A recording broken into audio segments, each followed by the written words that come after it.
Right, so I'm delighted to be speaking today with racehorse trainer George Baker. Thanks very much for giving up a Sunday morning to speak to us.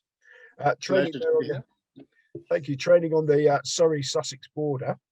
When I was doing my research, I read well, actually on your own website, it said that in your early days you spent far too long shouting down telephones in the city. So how long was far too long, and what were you trading in? Far too long in the city. Here comes my dog. I'm sorry, it's probably going to bark. No, I think we got away with it. Simon, yes, my initial career was in the city, which had its, I think we could say, peaks and troughs. If I tell you that my last grown-up job was with a bank called Bearings, that probably tells you how my city career came to an end. And I know that Julian Head would be very disappointed if I didn't tell you my one of my favorite city stories, which I know is a favorite of his as well, which is I think probably exemplifies perhaps why I'm no longer a city trader. If I can just explain what happened one morning. There was a Monday morning meeting on the trading floor at BZW, and the oil analyst stood up and said, right lads, everybody long of crude oil stocks. Crude oil is going to spike through the week. And so I went back to my desk, and I was making markets in Scandinavian equities at the time. And I went down the list of stocks, and I went a little bit off piste, and I went very long of a company called, I think it was called Aarhus Oil. And sure enough, on the Thursday, 3 or 4 days later, there was a crude oil spike. Something had gone on in the Gulf, and high-fiving all around the BZW trading floor, apart from in the Scandinavian market making department, where I was watching my chosen stock blip along, not moving up or down or doing anything that it was meant to be doing. So I rang up my mate Lars in Copenhagen and said, Lars, we don't appear to be reacting to the crude oil price. Can you sort of do a bit of research for me? I'm sure we're just on a bit of a time lag here, and all will be well. And he rang me back about 20 minutes later. And you know when someone's trying to speak but can't because they're laughing so much? He said, George, Aarhus Oil is a fantastic company. 3 olive oil refineries in Tuscany. So whilst the BZW were long corporately of crude oil and making fortunes and high-fiving around the trading floor, G. Baker was long of olive oil, which is perhaps one of the reasons why I'm now a racehorse trainer and no longer working in the city. You put a bit more research into your racehorses than you did your companies back in the day then. I would hope so. I would hope so. But I mean, all joking aside, you've got to, being successful in the city is obviously good for running a business, and your wife can indeed a businesswoman of the year in 2005. So you've got a firm, good base there for running a business. Well, listen, I mean, yeah, Kanda and I jumped off on this mad dream. I think, 2008, in conjunction with Patrick and Valerie Murphy, our assistant trainers. It's very much the 4 of us, Simon. I couldn't do it without Canada. We couldn't do it without the Murphys, and vice versa. You know, it's the 4 of us. It could be any of us who are on the license. It's my name on the license, but you know, any of the 4 of us could hold that position, and you know, it makes it easier. I think when there are 4 of you, you know, the inevitable lows are, as I say, inevitable in this game, and perhaps having a team of 4 to sort of bounce things around with, it's easier to do it. You know, pull your way through out of the bad days when you've got a team around you, and to celebrate the good days together as well. Okay, so you said it was a mad dream. So what was the catalyst? What prompted you to jump into horses? I was never gonna train, Simon. I first got a license to train, I'm 13 years ago, so I was in my early 40s. I'm old enough to know better, really, is I think what a lot of people said at the time. I loved racing. I was a passionate follower of the sport. I guess I was a race fan. And then Candida and I were living in the Midlands. We were living in a village called Crude. Became very good friends with a guy called Paul Webber, who's trained very successfully and up that part of the world for a long time. And Paul was looking for an assistant trainer. And somehow I persuaded him that I was the man for the job, having had nil experience apart from. But I think hopefully I helped him with, you know, on the PR side, I think it was, Paul was just putting a website in place. So it was that sort of time, early 2000s, helping him with sort of looking after owners, and we had a really good time, and that kind of sort of gave me the impetus to pursue a long-term career in the business. But actually, what I really wanted to do was be a racing journalist, and there was a newspaper called the Sportsman that took on the Racing Post for a year back in 2007-8, and that for me was my dream job. I was being paid to go racing. I was meeting my heroes. I was writing about them. I wrote a lot of the excuse me. I wrote a lot of the features for the Sportsman. I was the Lambourne correspondent, living in Market Harborough, Leicestershire at the time. So whether I had the finger on the pulse or not is perhaps debatable. But it was a great organisation for a while. It was great fun. It very nearly succeeded. And to be honest, I was absolutely distraught when it ended, Simon, because it was, for me, being in the press room and writing about the sport I loved and meeting the people in the industry who I admired and followed was it was a great job. But then after the Sportsman ended, I went back to Paul Webber for a winter, and during that time a couple of people said, well, look, you can't be an assistant trainer all your life, and what are your thoughts? And we took the leap of faith and started with 2 horses and a hoof pick and a very silly dream, and here we are, alive, just. So you started in 2008. By 2011, you had your first listed winner. So you had some good horses early from the very beginning. Yeah, we were lucky, Simon. We had a lot of sort of Saturday horses very early on, and the Humidor, who was our first listed winner, the likes of Belgian Bill, who won us the Hunt Cup at Royal Ascot, and he won in Dubai. He also won the big race in Villafende in Istanbul, ran with credit in the Arlington Million. Lovely horse called Boom Shakalaka, who won listed races across France. Jack's Revenge, who was a solid handicapper, would take us to Ascot every year. We were very lucky at the beginning. We had a gang of Saturday horses, and actually, I don't think we realized how lucky we were to have those horses until suddenly they weren't there, and they were a generation. And they're very hard to replace, but they were standard bearers for us at the beginning. And I think maybe I didn't appreciate at the time, how lucky we were to have horses that could take us to all the big meetings, because they're very hard to come by. And so, but those horses definitely gave us a leg up. We moved from Warwickshire to Whitesbury, which was a privilege to train down there, that amazing training establishment where the likes of Desert Orchid and In the Groove and so many superstars were trained, and then to go to Manton, and we've ended up here at Robbins Farm, which is a great spot, and very much part of the world that I was brought up in. So it's evolved. It's been a journey, 13 years of sort of ups and downs, and plenty of highs and lows. But we're approaching 500 winners, and I guess for someone who thought he'd never even have his name on the race card as a trainer, let alone have one winner, I guess approaching 500 is I'd settle for that, I think, looking back. Okay, and according to your website says that your horses not they're happy, relaxed horses. Now, how do you achieve that? I think it's very much by design, Simon, and people who come to the yard, they definitely comment on that fact. And I think happy, healthy horses they're not necessarily going to win you horse races, but it's got to be a massive component. We're here, we're standalone. We haven't got millions of other horses whizzing around all over the place. Our horses work on the gallops and then wander home across the farm here. Loads of turnout. What I can't do is put a new engine in these horses.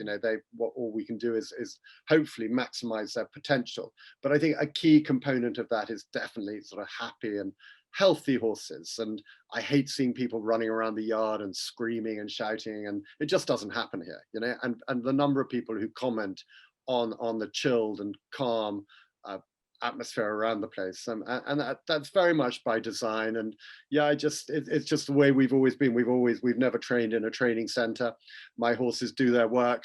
They don't wander off the gallops and find 57 of someone else's 2-year-olds shooting up behind them. The Newmarket, Lambourne, Midland, these places are fantastic, and they suit some people, but but not for me or my horses or our family, actually. And the other, have horse will travel. Now, for anyone that's not looked at your very impressive website or done a bit of research, you train winners in Dubai, Turkey, Ireland, France, Germany, Belgium, Switzerland, and the Channel Islands. Now, is it a prerequisite for a job with you to be multilingual? Multilingual. I think being able to read the wine lists in various foreign countries is clearly important. No, I think it's genuinely, we're not going to go into the whole sort of the prize money debate because that's a much bigger story. But it is incumbent upon me to be as fiscally responsible as I can be for our owners. And from a very early stage, we saw the opportunities abroad. My desk is strewn with the program books from across the continent and further afield, and it just makes sense. Particularly, where we are geographically, Simon, we're an hour and a half from the tunnel, from the ferries. Getting to France and further across the continent is, well, in normal times, very easy. Obviously, there are constraints at the moment, but they will improve. But it's just the prize money in France. If you have a French-bred horse, the premiums, the breeders' premiums on top of that, you can go and run around in a maiden in Clairefontaine, and your French-bred horse is effectively running around for 16,000–17,000 pounds to the winner. Whereas here, I mean, a lovely horse called Diami, who is a French bred. He's a bated breath.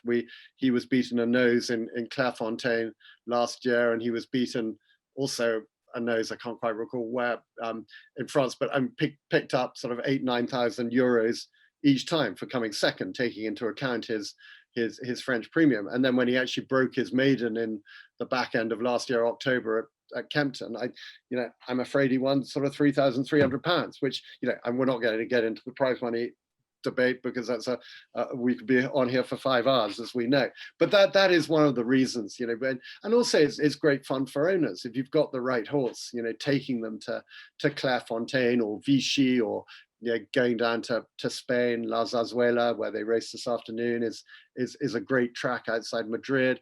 The Channel Islands has been fantastic. I mean, obviously, slightly with the lesser lights. If you've got a horse rated 55, which most trainers of our type will have, you can go with the greatest will in the world. You can go to Southwell on a February evening and run around in a 0 to 55 there, or you can go to the Channel Islands on a July afternoon and fly over for the day, have an excellent lunch in the owner's marquee, watch some really good fun racing, some great characters over there. Matty Batchelor's ridden plenty of winners for us over there, and win, lose or draw, having Matty on your horses is always entertaining, and it's just fun for the owners. And if they can go there, it's not life-changing prize money, but they can go and hopefully see their horse run well, have an excellent lunch, and it's we're in the leisure game, we're in the entertainment industry. We've got to make it fun. We've got to, I'm going to be defined by the number of winners I have. It's not the longer the lunch long lunches are not going to define my career. But if we can make sure our owners have an enormous amount of fun, win, lose or draw, then fantastic. And that's why we travel, because our owners have got the imagination to do it, and thankfully we have. Your enthusiasm is palpable there. When you say we travel, do you go to these places with your owners? Oh God, yeah, absolutely. I'm not going to miss out. Yeah, we've had some great trips, but I mean, but that you have to be realistic as well. When we've taken horses to Dubai, obviously the racing there is very mainstream, but you take horses to be competitive. We're not traveling anywhere just to make up the numbers. I'm winning the big race in Istanbul. It's a logistical challenge to get there, but the prize money is fantastic. I think Belgian Bill won a sort of 80 grand race there, and it ended up being a 5-runner race and a Godolphin 10-1 on shot, and we managed to beat it. So that was a fantastic trip. St. Moritz, and that a great spectacle. But again, you need to take the right horse. They said that sadly the meeting was cancelled this year, but we won the race, the Grosser Prize, St. Moritz last year, which is a local Group 2. We managed to win that last year, fulfilling an owner's lifetime ambition. Paul Bowden has always wanted to win that race, bought the horse, and we got the job done. And that's incredibly satisfying, but also great fun, And St. Moritz would have been great fun if he'd finished 5th. A lot more fun when he won, obviously, but I was going to ask you about Zamoritz because I mean, what would be the nearest UK going to snow on ice? How do you know a horse that's going to? You don't, Simon. We took a lovely handicapper there, probably about 6-7 years ago, a horse called Ancient Greece. He was only rated in the mid-70s, and again, that was a lot down to sort of, I guess, our collective imagination. By collective, I mean our imagination, and being able to sell the idea to the owners who had the imagination to take it on, because this was a 74 rated handicapper who in February could have been running around at Wolverhampton or Kempton. And actually we thought we'd press the gamble button and put him on the lorry to Switzerland. And to be honest, no, there's no way of telling. He's of hardy type. He actually made history. They have 3 Sunday race meetings through the early part of February, and he managed to win at the first one in an amateur race under Freddie Mitchell, and then he won 7 days later.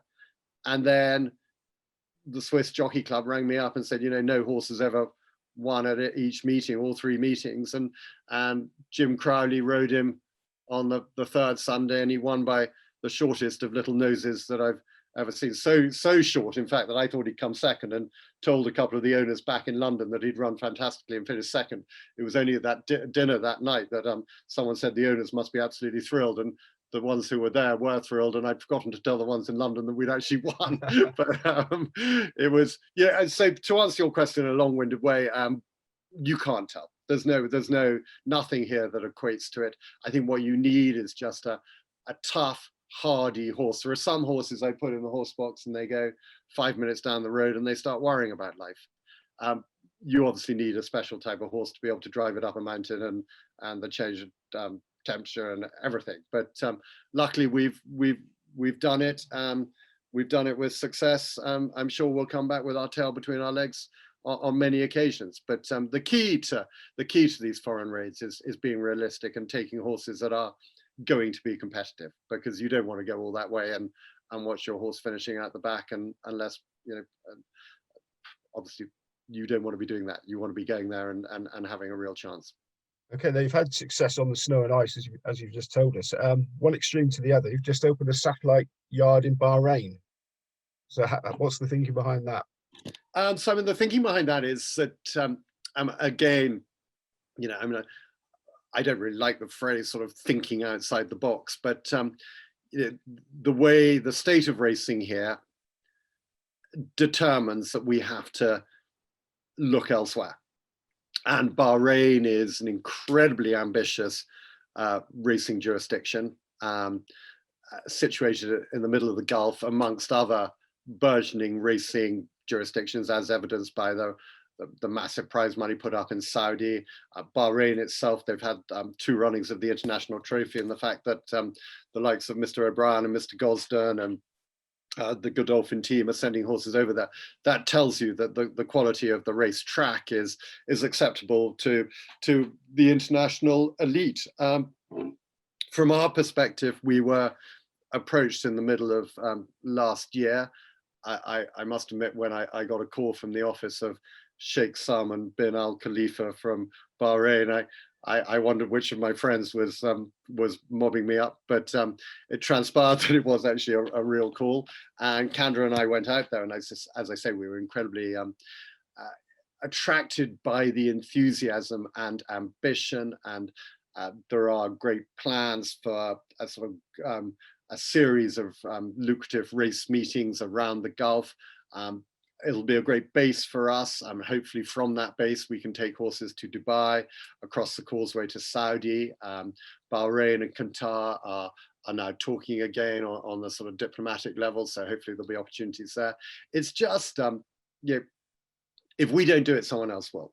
It's not going to happen overnight. It's not a sort of golden highway paved with riches. It's going to be us putting a footprint in the sand to begin with, and then hopefully looking back in 5 years' time and going, that was a great decision. And in 5 years' time, if we have a stable of 20 over there through the winter months, their season runs from the end of October through until effectively sort of Cheltenham, just after Cheltenham. So it dovetails well with the core flat season here. Obviously, this is where our business will be, and we'll have winters runners here through all-weather season in the winter, and we always have a few jumpers, which I love doing. So it's not a change of direction, but it's more another string to our bow. And you know, it's exciting, it's daunting. Setting up a business in a foreign land during the time of COVID has had plenty of challenges.